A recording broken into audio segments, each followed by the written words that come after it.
matchup again, thinking he just misperformed it?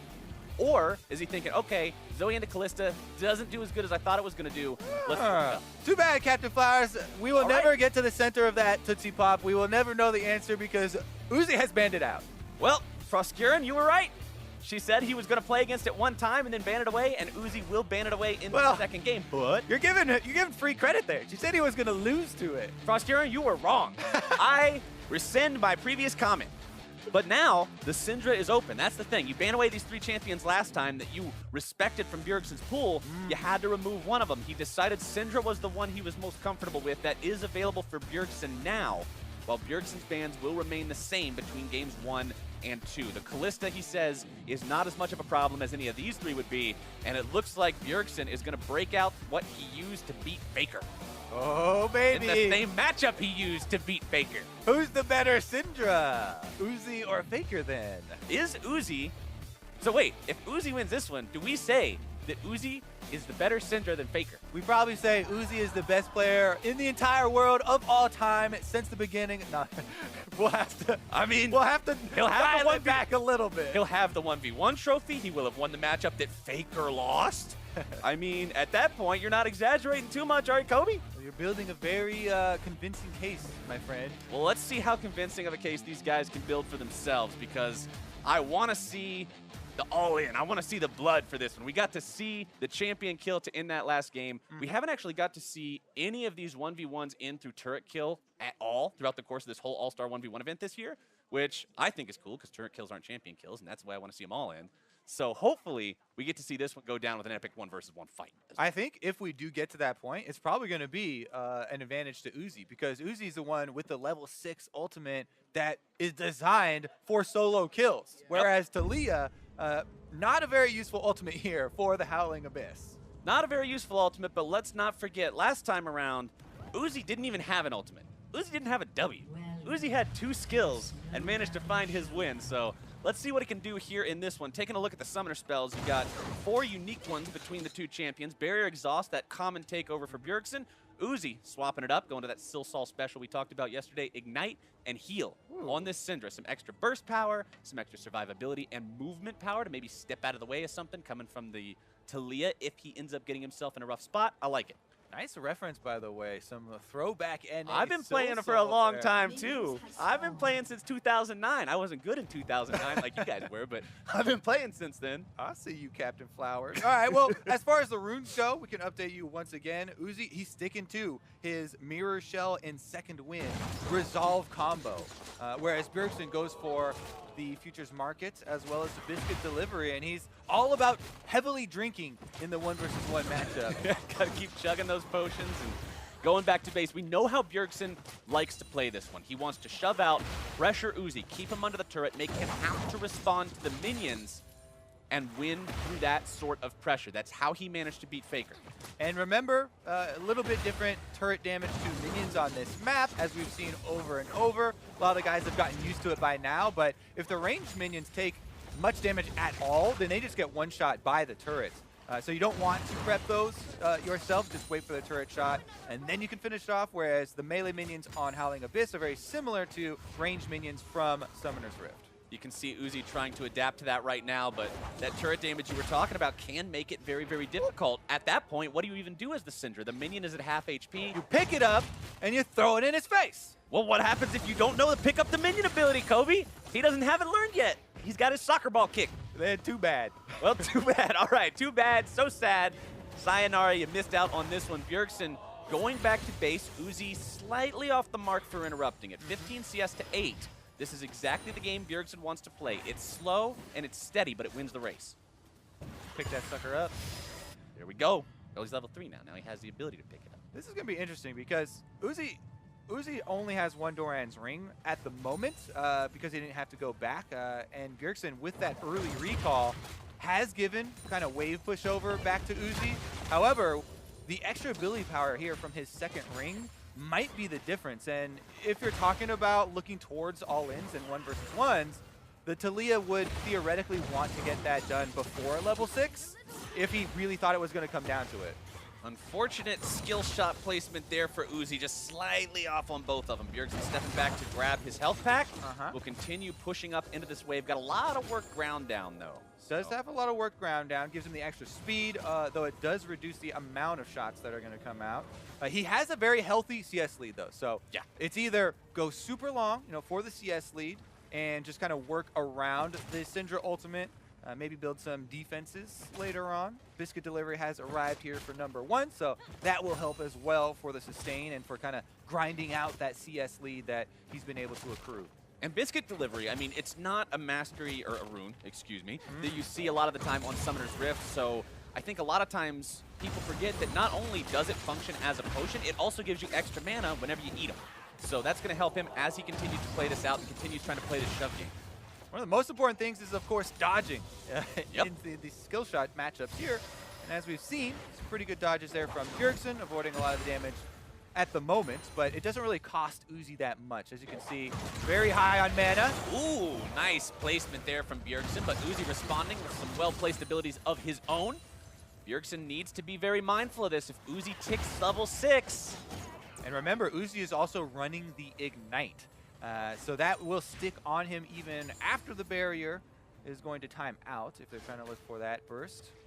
Bjergsen respecting what Uzi can do here. Uzi 3/4 of the way to level 6. Bjergsen now finding his own ultimate ready to go. But like you mentioned earlier, Toby, it doesn't do anything. You can throw the wall at him when he's backing and sort of delay him a few seconds, but outside of that, you won't get much use out of this. Yeah, he could try and go for a back himself and then ult back to the lane maybe and use the extra item power as a little bit of a advantage, but Uzi's doing his best to clean out the minions right now, and we'll see if Bjergsen does. He actually did skill it, so probably going to use it back to lane. He skills it, and he also picks up a completed Mercury Treads. He wants to make sure he not only has the movement speed to step out of the way of the skill shots from Uzi Syndra, but he wants to make sure that if he does get hit by the stun, it's going to be lessened, and whatever he gets hit by, the extra magic resist will make it so maybe he doesn't get 100 to 0'd, and he can continue to survive and play this farm game that he's still up. So instead of using it to get back to lane quicker, he's decided to cut off the minions. This builds up a double stacked wave here. You can see there's a ton of extra range minions. So he's ensuring that they kill off more of his minions and push towards him. Now, that's a good strategy in getting a bigger CS lead if he can still get a lot of these last hits under his turret. Right, and it also works because he's already ahead. He doesn't have to worry about little losses like that, but now Uzi's got him in a spot he might have to worry about again. Uzi not quite finding the scatter the week he's looking for there. Bjergsen sitting with a 12 CS lead over his opponent, but he's still only slightly over halfway to the goal, so quite a long way to go. And considering Uzi now has that level 6 potential, that all-in threat, Bjergsen will have to play this very, very carefully. It was his own audacity that bit him last time. He can't fall into that same trap. Yeah, and you can see Uzi's really fishing for it. By chugging a health potion this late, making sure he's 100% health, you can see he wants to go for an all-in. He wants to get a little risky. Seismic shove will find its mark onto Uzi. Uzi's retaliation will connect. The shove continues. Threaded volley is there. Red team has lost half its minions, but the thing is, blue team's lost about 2/3 of theirs. Yeah, and Bjergsen has a giant, very comfortable CS lead that he's working with. So if he can grind it out and finish this one off before Uzi gets a chance to all-in. Uzi's looking for it, though. Slightly concerning in terms of mana right now. He doesn't have enough to continue just running after Bjergsen, firing off a spell Gatling, but Bjergsen's feeling comfortable enough. On that worked ground, he's got the extra movement speed that you talked about when we mentioned earlier. Yeah, you throw less rocks, but you get hit by less orbs. It's Exactly. trade-off. And it's a huge, huge benefit to the style that he's playing. If you're playing for the CS, Uzi's looking to make it happen. There comes your exhaust onto the Syndra ulti. That's exactly the timing Bjergsen was looking for. So one summoner down for each of them. At this point, Uzi doesn't have the extra move speed from the heal now to help him in the all-in. Maybe want to close some distance or something. But Bjergsen now without the exhaust for the Syndra ultimate. That could be critical if Uzi decides to actually go for it. At the same time, though, we got to keep our eyes on that CS timer, because I was talking earlier, I was saying, look, it's barely over half. Well, it's starting to climb up there now. Bjergsen has a massive amount of minions to farm up right here, right now. He just hit 75. There's 4 more waves to go, and he's done. Actually, that's a good point. 80 seconds left on the ultimate from Uzi, so there's not going to be time for it. And Bjergsen, it looks like he has really done his homework this time around. He's set up very nicely to try and take a CS victory and push it to a deciding third game. Third and final match we could be looking at here. Bjergsen will continue to find those minions, 84 to 74. And what you always end up seeing in these games, you can try to play the farm game, you can try to deal with Bjergsen here, take your time, but eventually you hit the point where he's at 90 farm, 95 farm. You just can't wait anymore. And if you're Uzi, your only option left is run at it. And remember, Bjergsen can use his ultimate once again to either double stack the wave or get back there. Since he's just walking, looks like he's going to use it once again to try and get the minions in his advantage. Continually backing here when the extra cannon minion for Uzi's side is going to help them push. So Uzi stays behind in CS and he knows time is working against him. 85, 87 now. Uzi wants to control the health pack away from Bjergsen. Will do so. 15 seconds left on Uzi's ultimate, though. Syndra's ultimate will come back in time, just barely here, for another attempt at an all-in, and he has to go for it. He's got such a small window to work with. 94 is the count for Bjergsen. 1 minion wave should he find them all. 1 second on his ultimate, and now it's available. All right, Bjergsen knows Uzi's got kill threat. Let's see what Uzi can do with this. We're going to make the all-in happen. Starts off with the ulti, able to find Scatter the Weak, but it does not look like this is going to work. 5. 1 melee minion died. Bjergsen still has 6 creeps alive, though. If he can kill all 6 of these, he will win the game right here. He misses out on the cannon. He misses out on range number 2. He misses out on range number 3, and range number 4 is going to elude him as well. He's still got 3 more to clear, but Uzi is so low on mana. 1 for Bjergsen. 2 more. This is so Uzi. intense. Look at the player Uzi. care. Throw that minion at him, boy! Go! Bjergsen, CS victory to take us to game number 3. Okay, so we've had the payoff now. Once again, the CS focus to Taliyah. He already used it in this tournament. He was able to get Uzi with it, and Uzi kind of brushed that one off. They know that the next one will decide it all. All right, take another look here. Bjergsen is walking on the work ground, getting those dodges in, moves right up to the minion wave, knows he only needs 1 more, and is able to secure it. Slow and steady for Bjergsen. He makes it happen. He survives the all-ins. He exhausts the first ulti. And Uzi seemed like he almost panic engaged at the last second. He was like, nope, dude's going to kill the minions. Got to ult him now. Ults him immediately. Scatter the Weak wasn't that effective.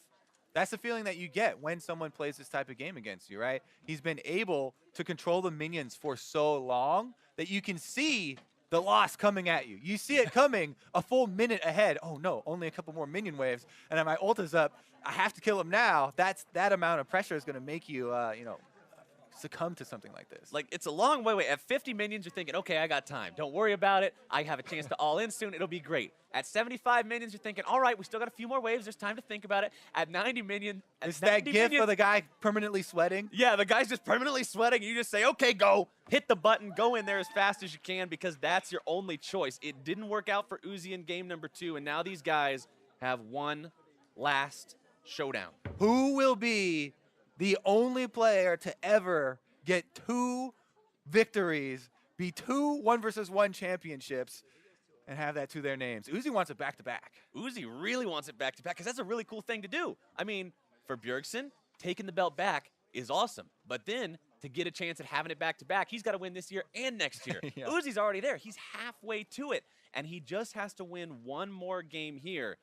But maybe this is when we see that thing he was talking about, that secret Bjergsen cheese pick that he was worried of. I guess, but I would have thought he would have pulled it out last time when it was game point, you know? But he had confidence in the Taliyah minion focus strategy.